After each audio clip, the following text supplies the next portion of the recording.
This, right here, is the exact moment that destroyed Anthony Perkins' career.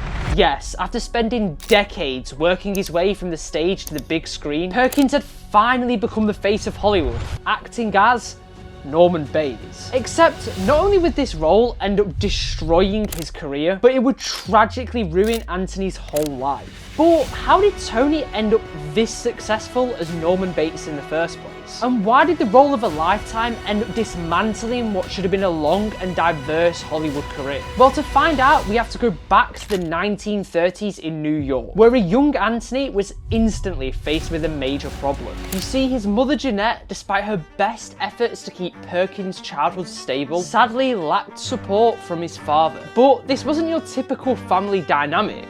No, as Osgood was busy travelling the United States as a famous stage and movie actor, which forced him away from his young family for extended periods of time. As this continued throughout Tony's early years, the image of absence and eventually resentment towards his career choice began to build in his mind, which became so bad he even began to wish death upon his own father. A shocking way of thinking that came true. Your father was an actor, but he died when you were a small child. Yeah.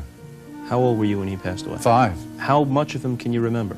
Well, I only remember him from his old films. With a tragic heart attack suddenly cutting Osgood's life short, Anthony began to feel immense guilt about the views he had towards his father, which would only add to the struggles the family was about to face. However, Jeanette had a surprising plan to help get their lives back under control. But there's no question that in the 30s and 40s, the art and the skill of single parenting was not as well understood and as skillful as it is today. There were no books, there were no articles, there were no source materials for a single father or a single mother to raise a single child. I think that's tough in the best of times. It's tough in the best educated times. The now single mother, in an attempt to change her young child's emotions, packed their bags and relocated to Boston. Yet, Jeanette, after struggling to care financially for the duo, unexpectedly sent Tony hours away to Brooks boarding school, a shift that would only create more issues. You see, a young Perkins, not only startled by the death of his own father, but also the rapid changes, continued to struggle emotionally and physically. Naturally, this led to poor academic performance and eventually constant illness, a downward spiral that seemingly had no end. Until? I don't know. I know that I felt his own career was cut short when he died prematurely. And I know that I felt, in a way, that it was my responsibility as a member of an acting family to continue his career. It was time for a change. After sitting down and watching the only thing left behind by Osgood, stage performance tapes, the resentment that Anthony once had towards his career choice turned into admiration. A change that not only caused Tony to improve his grades and rejoin his family, but also led him to finding peace in the same passion as his father, acting. Yet, would this really be the key to help Perkins move on from his unfortunate childhood? Now entering his teenage years, he began hunting for ways to revive his father's incomplete career, which led him down a unique path. Instead of going down the traditional education route, Tony opted to join the Summer Stock Theatre, a company that conducts musical and theatre performances throughout, you guessed it, the summer months. His first adventure would take him north to Vermont, seeing him participate in small acting roles in Junior Miss, Kiss and Tell, and George Washington Slept Here. But the budding actor never lost sight of what mattered most: supporting his mother. So he would spend every spare second helping out, selling tickets and improving his craft. In fact, Tony began to fall in love with this unusual route. So much so that he continued to travel across the Northeast, climbing his way up the ranks towards his ultimate goal: Hollywood. However, would Perkins, who has such a deep-rooted passion for acting, really be able to survive in the harsh environment of big movie sets and create himself a good career? With the young actor feeling ready to take the next step, he noticed that one of the stage productions he had just starred in years ago was being adapted for the big screen by a director named George Cukor. So, having nothing to lose, Tony took an insane risk. But I had played this role in Summer Stock, so I figured if I could just go go out there and tell them that, they would say, oh, you've played the part already? Well, you've had experience, so we'll give it to you. Sign here. Yeah, sign here, exactly. But it didn't quite work out that way. Despite the young actor's best efforts, like literally hitchhiking to Hollywood, his first attempt at landing a major role didn't work out. Or did it? But as it turned out, they were making a test, just as more or less as you've described it, with an actress. And they said, oh, there, there's that kid that came around last week and said he'd play the part. Why don't we ask him to do it? So I inadvertently was engaged to come in and read lines. I figured this part was mine. But as the read-through progressed, something magical began to happen. The director began to see glimpses of his former acting associate Osgood in his son. A shocking realization that once the table read was complete, despite Anthony having no set experience, gave Cooker the confidence to offer him the role. Yet, would this surprising gamble pay off for George? Luckily for the duo, the reception of the actress was overwhelmingly positive. Audiences complimented the humor, and the film would even receive an Oscar nomination for Best Costume Design. With the young star's first Hollywood role being a huge success, he began to believe that living the same life as his father was possible. Yet, despite the film's victory, Perkins was still dealing with a major issue. Which character did you enjoy playing the most, or characters?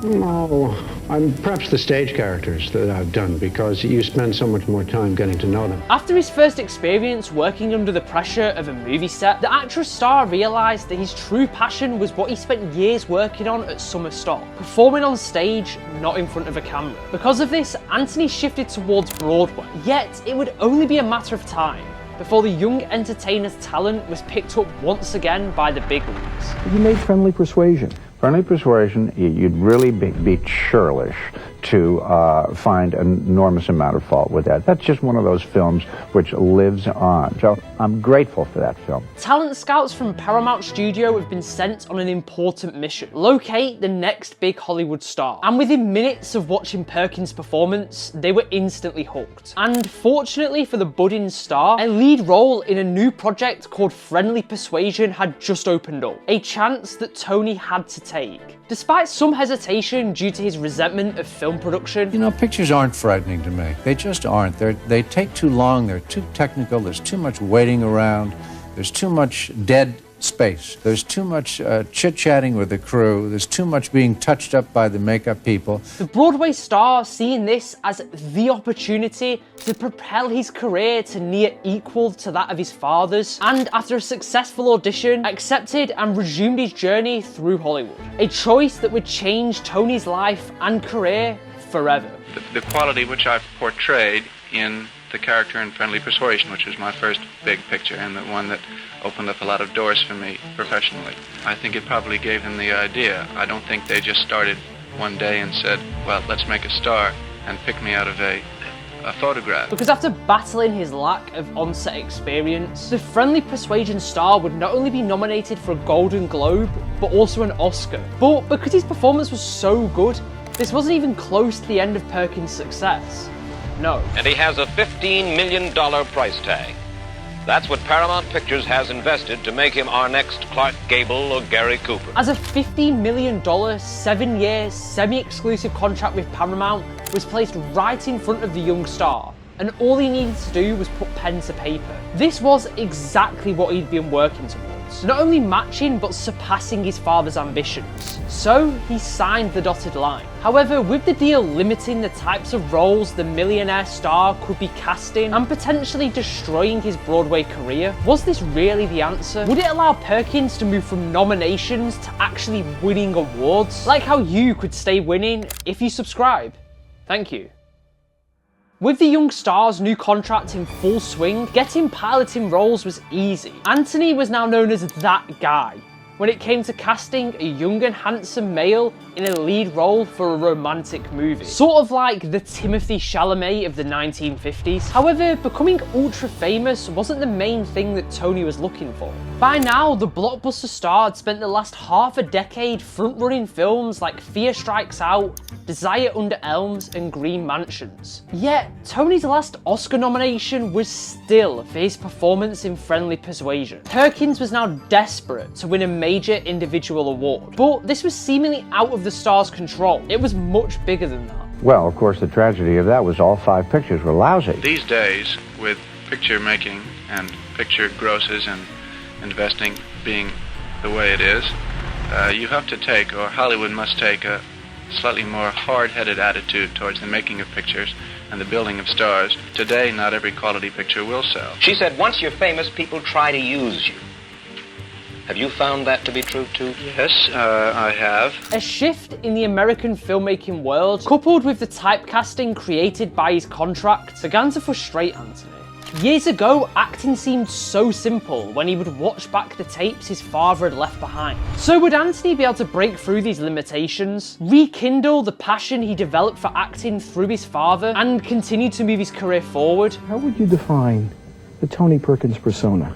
Well, it changed in 1960 with Psycho. With Psycho, suddenly I'd abandoned being the young leading man and became the slightly quirky, slightly nervous, tick-ridden juvenile. That was just one of those overnight things. You see, a renowned filmmaker named Alfred Hitchcock, who has spent the last 4 decades directing over 50 movies and winning 30 major awards, was watching Friendly Persuasion and, like many, adored Perkins' performance. With the established director already starting to ideate his first project of the 1960s, the role of his quirky and unconventional killer felt almost perfectly fit for Anthony, a hunch that Hitchcock had to act on. Well, he was a funny guy. He didn't like to put actors ill at ease. Right. He didn't like to audition actors. He didn't like to give them screen tests. He didn't like to do anything except give them the roles. And after basically forcing him to take the role, the pair got to work on securing some funding. But this would leave the duo face to face with a major problem. But it was cheap. It was a TV movie, really.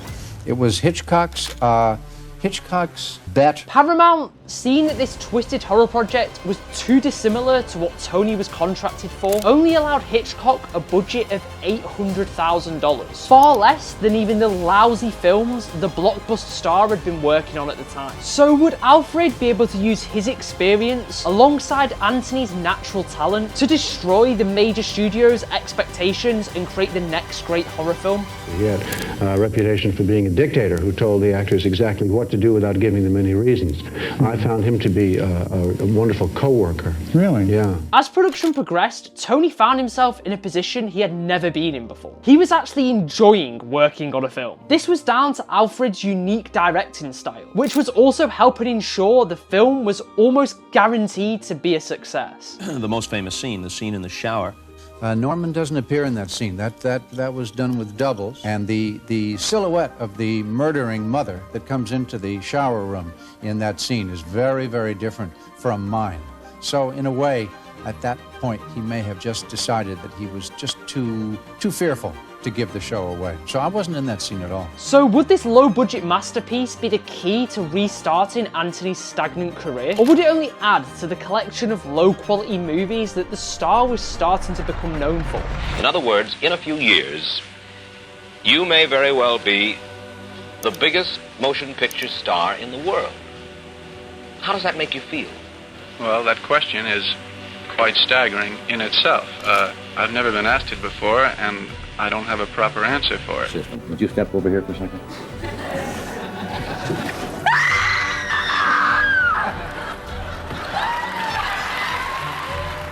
I literally still don't take a shower when I'm alone. Yeah, no, I agree. I leave the door open, all the lights on. And, Me too. I do the same. Yeah, it's very scary. It is scary.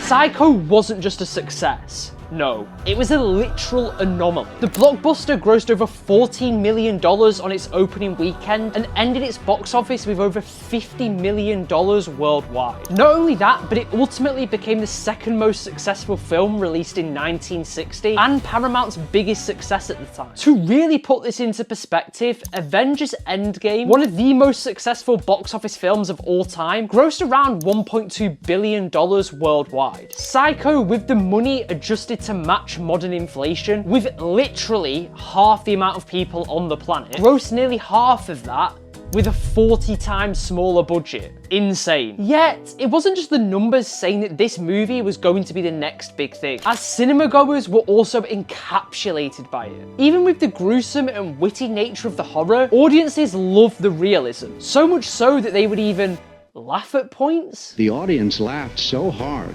in the first Psycho that Hitchcock was shaken.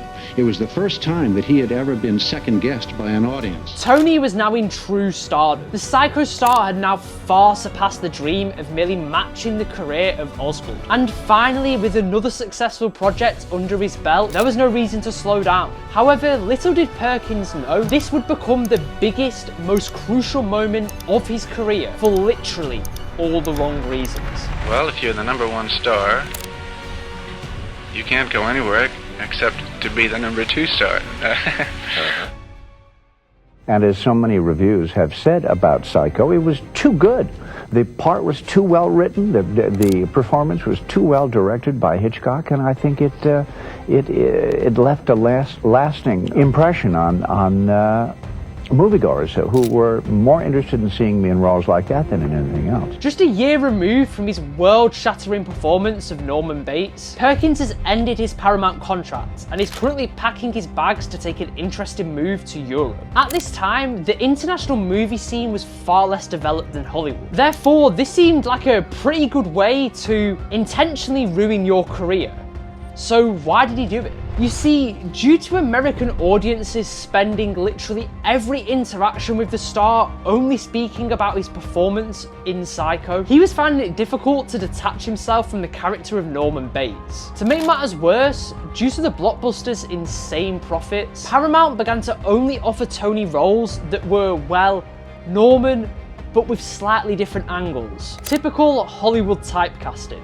Therefore, seeking to rid himself of this image, a shift towards a more up-and-coming European cinema world seemed like a perfect option. At first, the young star was correct. His performance as Philip van der Besch in his first foreign project, Goodbye Again, finally saw him win his first major award, Cannes Best Actor. However, the following years wouldn't be so easy on the American acting prodigy. But I must admit, I've made an awful lot of lousy films. That's just how it is.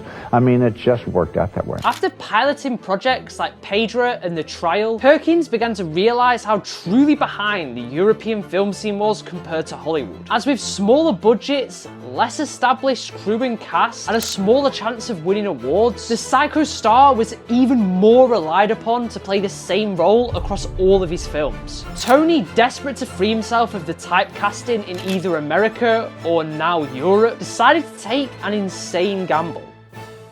A young up-and-coming filmmaker has just reached out to the star, pitching a movie adaptation of the popular novel She Let Him Continue. Anthony, after learning that this budding director has just received an Oscar nomination for his recent short film, felt this opportunity was different. Maybe working without the backing of a major studio was the change that Perkins needed. Well, I try to. I don't like intellectual acting. I much prefer to go with what I'm feeling rather than what I'm thinking. As development of the project, now titled Pretty Poison, progressed, Anthony was handed the role of Dennis Pitt, a delusional young man with prolonged mental illness. A strikingly similar character to, well, Norman Bates. A major issue which, as the movie's production progressed, became blatantly obvious, and things would only continue to slide downhill. Is it possible for people to think of you as someone other than Norman Bates? Not people who know you, but when they see you on the street. See, the young director was looking for a performance closer to what Tony provided in Friendly Persuasion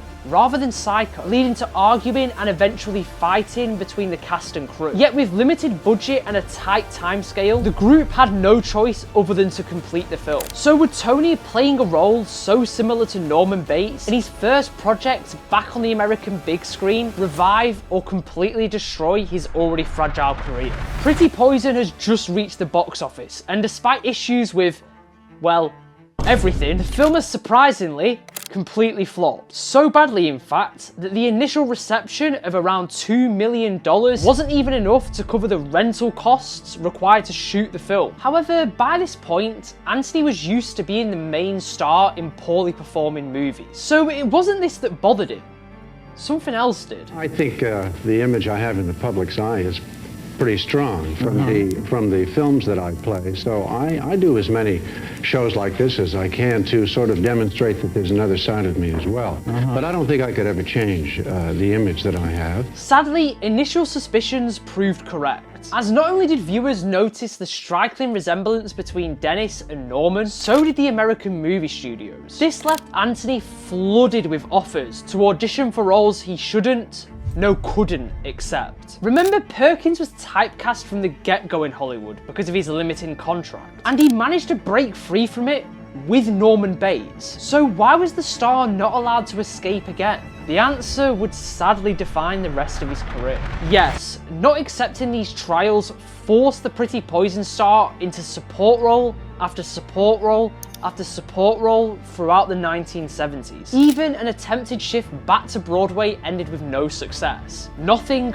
was working. But Tony, not wanting to back down from the promise he made to his resting father, realised that giving in had tragically become his only option. If he was good at one role, then simple. He had to become Norman Bates. And fortunately, Universal had just commissioned the perfect opportunity. Executives at the major studio have just finished reading Psycho 2, but not the film script.